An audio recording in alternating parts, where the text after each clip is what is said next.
After decades of working in the family business, a St. Albert optician struck out on her own with a business model she's hoping to see more of in the industry.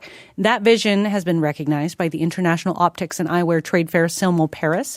Kim Jarina is a finalist for their 2025 International Optician of the Year Award, and Kim joined me in the studio for a little chat. What do glasses represent for people right now? Where does it sit in the fashion spectrum? You can be whoever you want to be just by changing your eyewear. For instance, today I was going to wear a big, bold black frame, and I thought, you know what? I think I want to have a bit of edge, but a bit of softness, which is why I have the light pink color in my lens. What I like to do is I will go ahead and like to look at someone's face first. Okay. And then I will curate the styles I'll bring to their home or their office. Okay, so you've arrived at your makeshift studio for today. How does it normally work with a client? Well, before I actually go into their home or their office, we're having a conversation of looking at their face shape, looking at their prescription, and then once I have a bit of that information and I know what they look like, I can curate and pull styles. Why did you think of bringing this kind of a business and packing up all the equipment, all the frames that you have, and actually taking it to different people? Because when I was working in a brick and mortar for many, many years, I used to love stepping out of the store and doing those special deliveries, whether it be to a senior home or to a hospital or someone's office where they just couldn't get away, but they needed their glasses. And just as an extra service, we would do that for our patients. And I loved that part of my day, just that little break free. And people loved and appreciated the extra service. And so fast forward to today, I don't have a brick and mortar any longer. I wanted to still stay in the business, and I wanted to go ahead and create a mobile movement with opticians. How much of this and fitting people and finding the glasses they'll bring out that smile for them did you learn when you were working with your dad? I learned a lot from him with him really connecting with people and getting to know who they were on like a personal level. And yes, the business will follow, but it's about the relationship building and the trust you build with your clients. And that is key in any business. So not just being an optician, but to anyone out there, that's definitely something to take away from today's conversation. Did you always think that you would be in this industry, given that it's kind of the family business? I mean, you're 12 years old working at Eye Care Group in Grandin Mall. Mm-hmm. Grandin Mall, yes. I love that mall. I was raised in that mall. When they tore it down, I was so sad. But it definitely is. It's part of me, and it's who I am. And going forward, optical is 100% in my blood, in my gene. And I am excited to take this to another level. I'm creating a movement with opticians.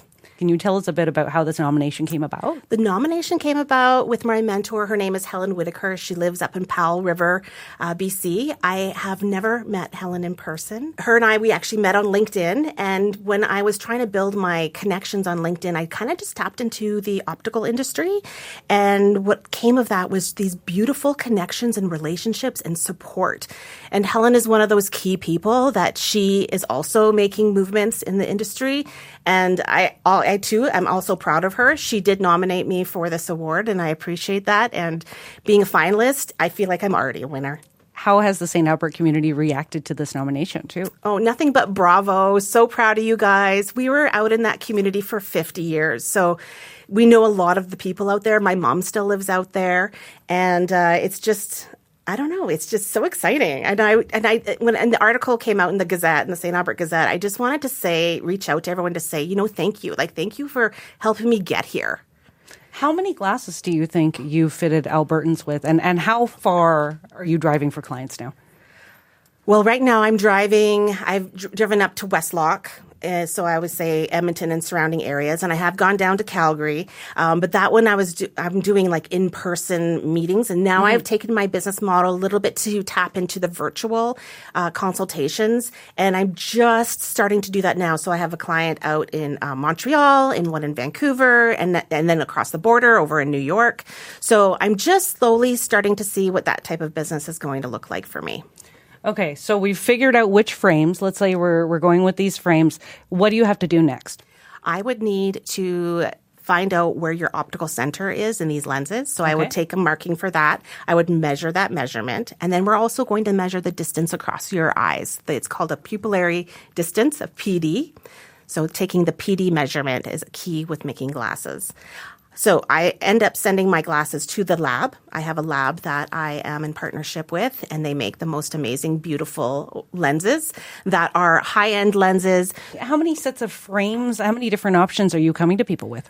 I'll bring about between 100 and 150 frames, but it's really key when I first meet somebody. I end up pulling the stock first, and sometimes I only end up pulling out maybe 4 or 5, just by basing it, looking at the shape of my client, their face, their bridge, their hair color, their wants and wishes and needs for what they want in their next pair of glasses, and the next pair of eyewear wardrobe. Let's put it that way. The lady I just delivered this morning, she had 3 pairs of glasses, and 1 pair was a sunglass. The other 2 were for her distance, and she changed her styles because you never know what you're in the mood for. Like if you wake up in the morning, you want to have that bold look on your face, you're going to maybe pick the darker pair. But then we all have days where we want something soft and subtle, maybe that crystal frame or that light pink frame, or maybe it's a rimless frame. And I understand you wanted to be a fashion designer when you were younger. Yeah, I did. This has been a great avenue for me because I ended up doing the buying for our stores. So I would travel all over North America and then go into Europe and go to the buying shows for eyewear specifically, and really focusing on smaller independent collections. Do you find you're often working with people's other glasses and noticing, oh, you know what? Their old pair doesn't fit very well. I wonder who fitted them with it. Yeah, actually, just last weekend, I was out with my husband, and we were watching some sports on the TV in a local pub. Mm-hmm. And the guy that was at the end, his nose pads were completely off. And I'd mentioned it to my husband. I said, I should probably talk to that guy and tell him about his nose pads. And he was wearing Ray-Ban Wayfarer glasses. Yeah. And I turned over to him. I said, excuse me, risky business. Can I adjust your glasses? I'm an optician. And I fixed his nose pads, and they were sitting much better. So I have done that. It depends on the situation. What do you think Dad will think of all this? Oh, I hope he would say he's proud of me. You know, like, oh, look at my daughter. Look at her fly. She's carrying on the name. With great glasses.